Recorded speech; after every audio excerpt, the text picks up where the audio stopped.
2.1 का पहला क्वेश्चन है। उसने कहा है एक विषम धनात्मक पूर्णांक अगर a है उसका वर्ग हम 8q+1 में व्यक्त कर सकते हैं क्या? मतलब अगर कोई विषम धनात्मक पूर्णांक a हो, है ना, उसका स्क्वायर को हम ये कह सकते हैं कि 8q+1, जहां q है ना एक पॉजिटिव इंटीजर, मतलब एक पॉजिटिव धनात्मक पूर्णांक है। तो कह सकते हैं या नहीं कह सकते हैं? तो कह सकते हैं। क्यों? जैसे समझो अगर a को अगर हम क्या बोल सकते हैं, अगर जैसे a को अगर मैं 3 ले लूं तो 3 तिया क्या हो सकता है? 9। 3 एक विषम धनात्मक पूर्णांक है, विषम धनात्मक पूर्णांक है और विषम संख्या है इनकी। तो 9 को क्या लिख सकता हूं? 8 इंटू 1 प्लस 1 लिख सकता हूं। तो 8 प्लस 1 बराबर कितना हो जाएगा? 9। 9 बराबर 9, आंसर आ गया आपका। तो Q की जगह मैं क्या लिख सकता हूं? 1। वो इसलिए क्योंकि 1 भी एक पॉजिटिव पूर्णांक है, ठीक है ना। तो इस तरह आपका इससे दोगे 9 बराबर 9। इनका सेकंड क्वेश्चन कर रहे हैं। उसने कहा है न्यूक्लियर विधि से साबित कीजिए कि किसी धनात्मक पूर्णांक संख्या का घन 9q या 9q+1 या 9q+8 हो सकता है, जहां q क्या है? एक पूर्णांक है। तो भैया न्यूक्लियर विधि ये कहती है कि a को हम bq प्लस r के रूप में व्यक्त कर सकते हैं। ये न्यूक्लियर विभाजन विधि कहती है। अब आती है आपके क्वेश्चन की बात कि भैया a अगर मैं माना एक धनात्मक पूर्णांक a है, ठीक है ना, a है, a, ठीक है। अगर मैं a का घन लिखना चाहता हूं तो, और वो 9q आ जाए, 9q प्लस r आ जाए, r बदलेगा, है ना। जहां r क्या है? एक पूर्णांक है। पूर्णांक है, धनात्मक पूर्णांक में मान रहा हूं अभी तो। r एक धनात्मक पूर्णांक है। पूर्णांक क्या है? 0, 1, 2 से लेकर अनंत तक, है ना पूर्णांक। अच्छा, अब और q क्या है? q भी एक पूर्णांक है, धनात्मक पूर्णांक है, 0 से लेके अनंत तक, 0 अनंत तक, है ना।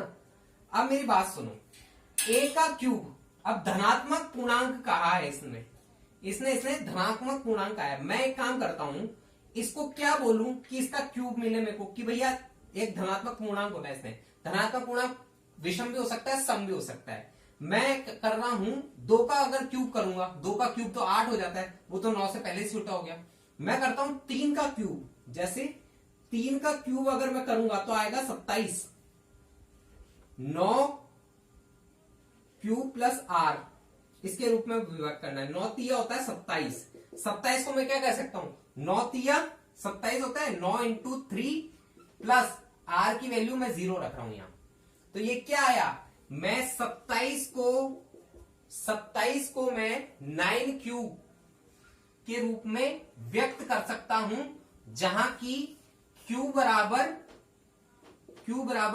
3 है ना।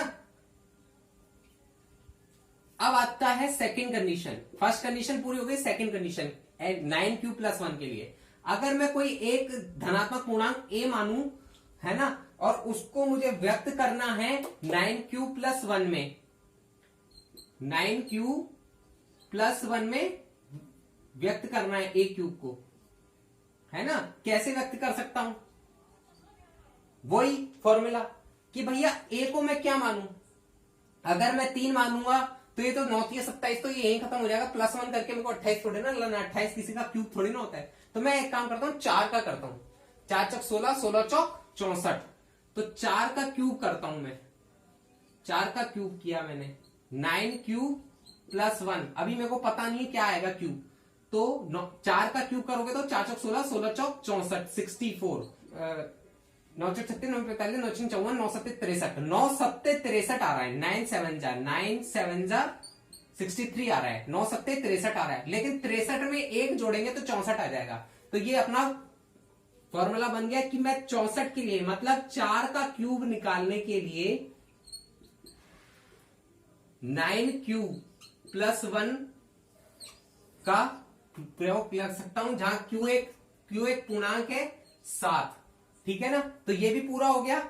लास्ट वाली कंडीशन देख लो, थर्ड नंबर की जो आपकी लास्ट वाली पोजीशन है, उसके लिए क्या है मैं डायरेक्ट बता रहा हूं, ए क्यूब बराबर 9q प्लस 8 निकालना है ना। 5 का क्यूब होगा, डायरेक्ट देख लो आप, 5 का क्यूब करोगे तो 9q प्लस 8 लाना है, तो 5 का क्यूब होता है 125, है ना। और यहां आएगा 9 इंटू 13, 13 नाम 117 होता है, 13 नाम 117, 17 में 8, 117 में 8 प्लस करोगे तो 125 आता है, तो ये 125 बराबर 125 हो जाएगा, है ना। तो ये क्या बनेगा, 9q प्लस 8 बनेगा, जहां की q क्या है 13 है, जो कि हमारा एक पूर्णांक है। ओके दोस्तों, 2.1 का तीसरा क्वेश्चन है, वो ये कह रहा है एक धनात्मक विषम पूर्णांक है जिसको हमको 6q प्लस 1 या 6q प्लस 3 या 6q प्लस 5 में व्यक्त करना है। मतलब न्यूक्लियर विधि कहती है कि a बराबर bq प्लस r के रूप में आप किसी भी संख्या को व्यक्त कर सकते हो, bq प्लस r में व्यक्त कर सकते हो, जहां r क्या है, एक धनात्मक पूर्णांक है ना। तो सबसे पहली बात, हम पहला पॉइंट उठा रहे हैं कि माना a एक विषम पूर्णांक है, धनात्मक पूर्णांक है ना, विषम धनात्मक पूर्णांक है ना। तो मैं a को क्या लिख सकता हूं, 6q प्लस 3 लिख सकता हूं, 6q प्लस 3 लिख सकता हूं। तो मुझे प्रूफ करना है कैसे, कि अगर मैं a को 7 बोलूं, विषम धनात्मक पूर्णांक है, तो 7 बराबर 6q प्लस 3 लिखने के लिए मुझे 7 बराबर q बराबर 1 रखने पर, q बराबर 1 रखने पर 6 इंटू 1 प्लस 1 आ रहा है बेटा, ये 6q प्लस 1 वाला ले रहे हैं अपन पहले, है ना, 6q प्लस 1 वाला ले रहे हैं, ठीक है। 6 इंटू 1 प्लस 1 वाला, तो 7 बराबर 6 प्लस 1 यानी कि 7 बराबर 7। प्रूफ हो गया। तो ये कह रहा है कि q बराबर 1 के लिए 7 equal to 6q plus 1 proof होता है, ठीक है। सेकंड वाला टर्म उठाओ, सेकंड वाला टर्म है आपका ये वाला, सेकंड टर्म के अंदर आ रहा है, यदि a एक धनात्मक विषम पूर्णांक है कि हम उसको 6q प्लस 3 में व्यक्त कर सकते हैं क्या। तो मैंने बोला a को मैं 9 बोल रहा हूं, 9, तो 9 को हम क्या बोल रहे हैं, 6q प्लस 3। बोला कैसे बोल सकते हो, q बराबर 1 ही रख रहा हूं मैं, तो 9 इक्वल टू 6 इंटू 1 प्लस 3, यानी कि 6 प्लस 3 बराबर 9 होता है, 9 बराबर 9। सॉल्व हो गया, प्रूफ हो गया। तो यानी मैं 9 को 6q प्लस 3 बोल सकता हूं, जो कि 9 क्या है, एक धनात्मक विषम पूर्णांक, ठीक है ना। अब क्या है देखो, वो ये कह रहा है कि थर्ड नंबर का पॉइंट, लास्ट वाला इंपॉर्टेंट भी पॉइंट है, कि मैं a को माना a एक धनात्मक विषम पूर्णांक है जिसको मैं 6q प्लस 5 बोलना चाहता हूं। कैसे बोल सकता हूं, a बराबर मैं 11 बोलूं तो 11 इक्वल टू 6q प्लस 5 हो सकता है क्या। 11 अगर मैं q बराबर 1 रखूं तो इसको 11 इक्वल टू 6 इंटू 1 प्लस 5, तो 11 equal to 6 plus 5, 6 plus 5, 6 plus 5 होगा, तो 11 इक्वल टू 11, 11 इक्वल टू 11, है ना। तो q इक्वल टू 1 के लिए 11 equal to 6q plus 5 proof हो गया। ओके।